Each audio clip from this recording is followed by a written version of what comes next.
Добро вечер. Започнуваме со урбаните вести. Рокот за пријавувањето за користење на услугата бањско-климатска рекреација за корисниците на пензија истекува утре.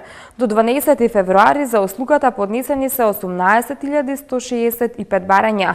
Од Министерството за труд и социјална политика ги повикуваат сите корисници на пензија да го искористат преостанатиот рок да аплицираат и да ја искористат можноста за бањско-климатска рекреација. Со ова информација ги започнуваме денешните урбани вести, а во продолжение погледнете што ќе имате можност да видите во нив.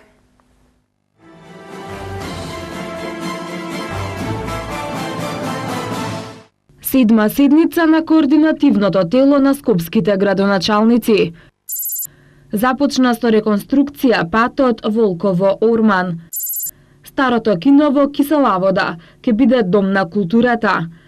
Доделени нови 130 решенија за легализација во општина Газибаба.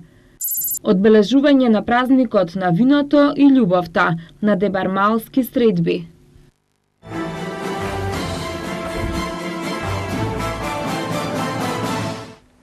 Скопските градоначалници денеска ја одржаа седмата седница на координативното тело.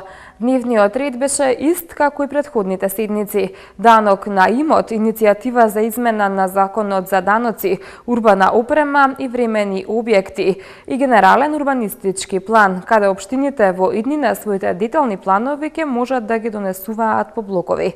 Повеќе за ова во прилогот на Томислав Атанасовски.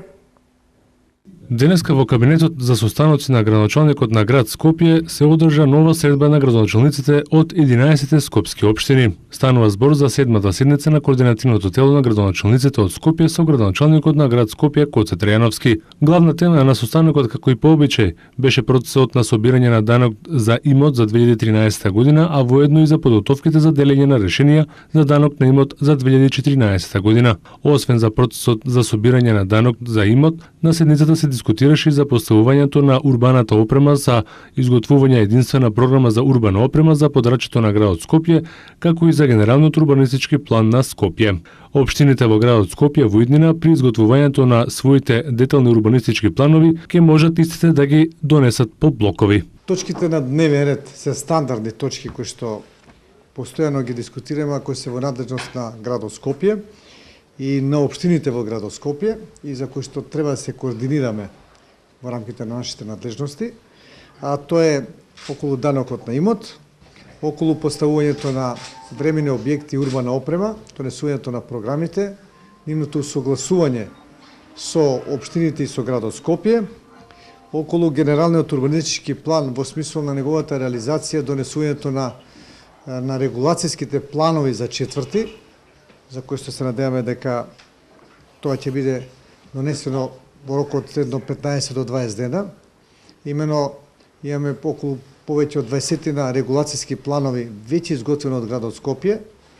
За 7 до 8 очекуваме во текот на следната недела да добиеме согласноста од Министерството транспорт и врски. Веднаш потоа ќе свикаме совет на град Скопје. Веќе тие се донесуваат како се донесуваат на советот како една нова форма согласно на законот. И јас се надевам дека на општините ќе бидат предадени во првата половина на месец февруари врз основа на тие регулацијски планови на четврти да може да се донесуваат своји детални урбанистички планови.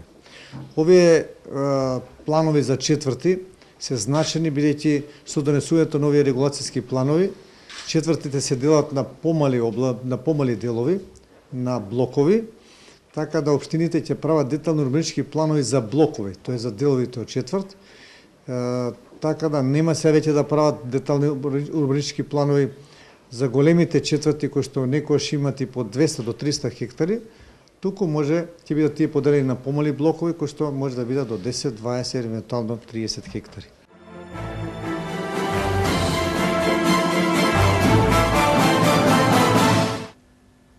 Градоначалникот на општина Ѓорче Петров Сокол Митровски и директорот на Агенцијата за рурален развој Тони Димовски денеска официјално го започнаа почетокот на реконструкцијата и проширувањето на патот Волково-Орман, кој се очекува да биде завршен и предаден во функција на жителите за околу 2 месеца.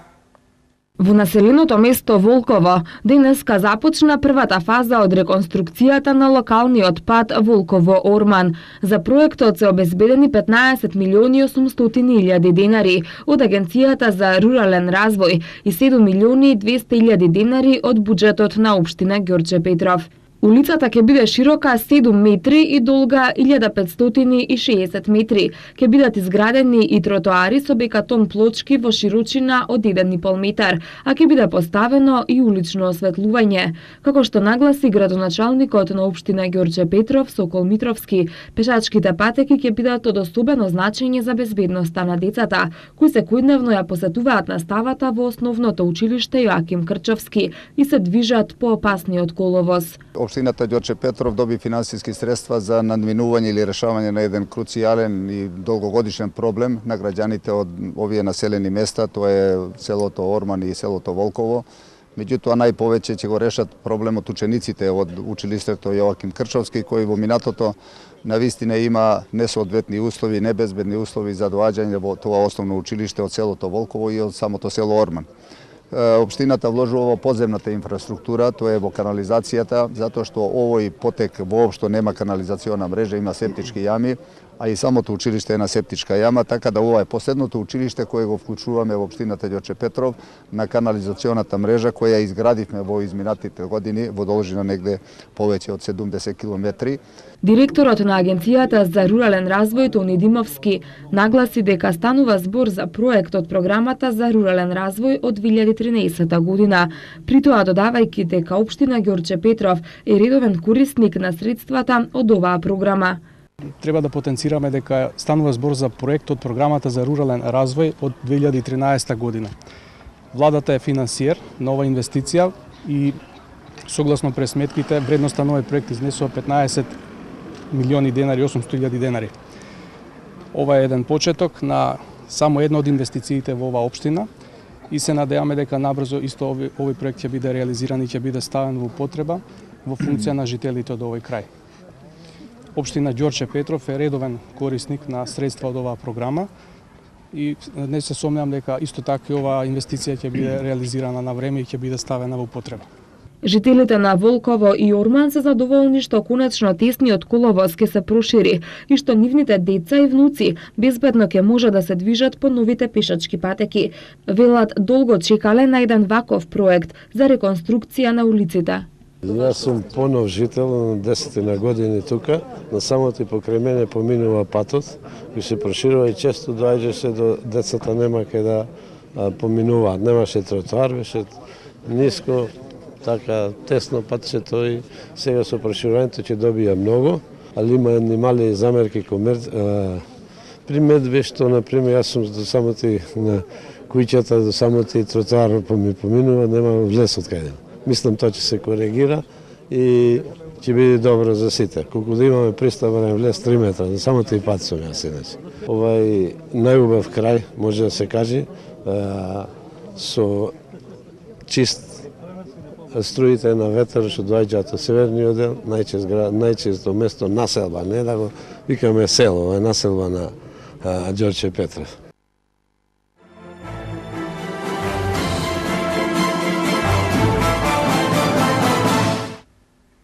Старото кино во скопската населба Киселавода ќе се реконструира и адаптира во нов мултифункционален објект. Тоа денеска го најавија министерката за култура Елизабета Канчевска-Милевска и градоначалничката на општина Киселавода Билјана Беличанец Алексич.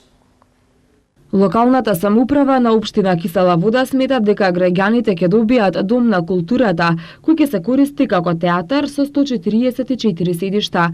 Просторот ќе има и библиотека, уметнички клуб, кафетерија со галерија, административни канцеларии, како и простории за местната заедница со посебен влез. Реконструкцијата ќе се реализира со средства од државниот и буџетот на локалната самоуправа. Киселавода е една од најстарите општини. Граѓаните заслужуваат да имаат совршен објект со мултикултурна функција и добра културна понуда во интерес на збогатувањето на културниот живот, истакна министерката Канчевска-Милевска на пресконференцијата. Градоначалничката Билјана Беличанец Алексич истакна дека од сега нема да има потреба да се патува до централното градско подрачје за да се погледне театарска представа, концерт, изложба или најново филмско остварување, бидејќи уметноста ќе биде на дофат. Според неа, некогашното кино има одлична местоположба, се наоѓа во срцето на општина Киселавода и преку постојната улична мрежа е одлично поврзано со центарот на градот. Располага со површина од околу 950 метри квадратни. Предвидено е новиот дом на културата да биде енергетски ефикасен објект со модерна надворешност. Фасадата ќе биде дел од композитни алуминиумски панели во 3 бои – црвена, темно и светло-сива. Надворешниот простор ќе биде хортикултурно уреден, а за посетителите ќе бидат обезбедени и паркинг места. Општински служби на општина Газибаба активно работат на доделување на решенија за легализација на бесправно изградени објекти.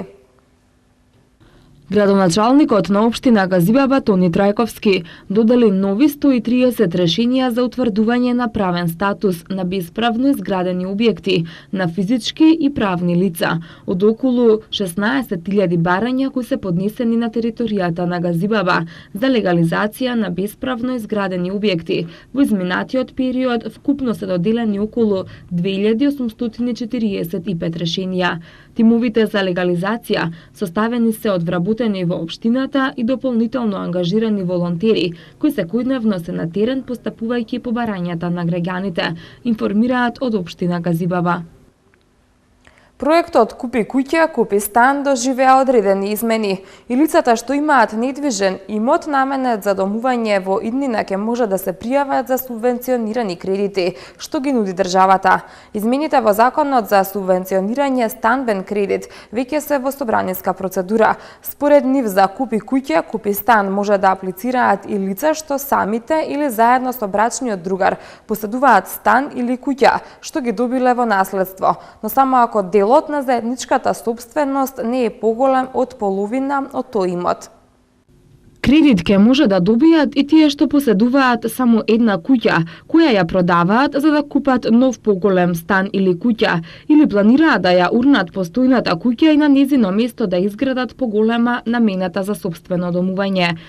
До сега, лицата што поседуваа каков било недвижен имот наменет за домување, немаа право да аплицираат за субвенционираниот кредит.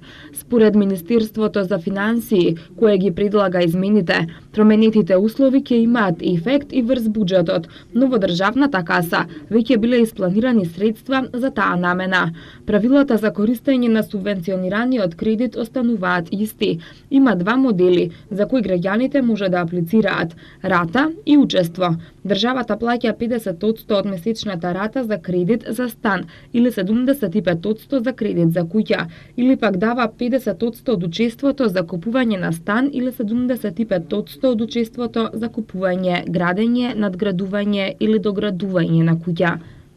Така граѓаните може да добијат до 10.000 евра неповратни средства при купување на стан или до 15.000 евра неповратни средства при купување, градење или доградување на куќа. Што се однесува до каматата за кредитите, кај моделот рата, за првите 3 години каматата изнесува 4,99%, додека следните две 5,5%. По повод празниците на виното Свети Трифун и на влюбените Свети Валентајн, Македонското здружение за култура, обичаи и традиции Гороцвет денеска и утре организира дебармалски средби на виното и љубовта. Во тек на денешните средби во скопската населба Дебармало се одржа поетско-музички работилници со учество на музички групи и поети. Утре во детскиот културен центар Карпош ќе биде отворена изложба Цвеќе на мирот и љубовта, како и беседа за празниците на доктор Марко Китески, настап на ученици од училиштата Здравко Цветковски и Илија Николовски Луј и од клубот на младите на Црвен крст Карпош, закројување на виновите лоза и пуштање порака за мир во водите на Вардар се исто така дел од утрешните планирани активности. Бразилецот Адриано му се враќа на фудбалот. Тина Мазе на женскиот спуст го освои првиот златен медал за Словенија на зимските олимписки игри. За овие и останатите вести од спортот по рекламите.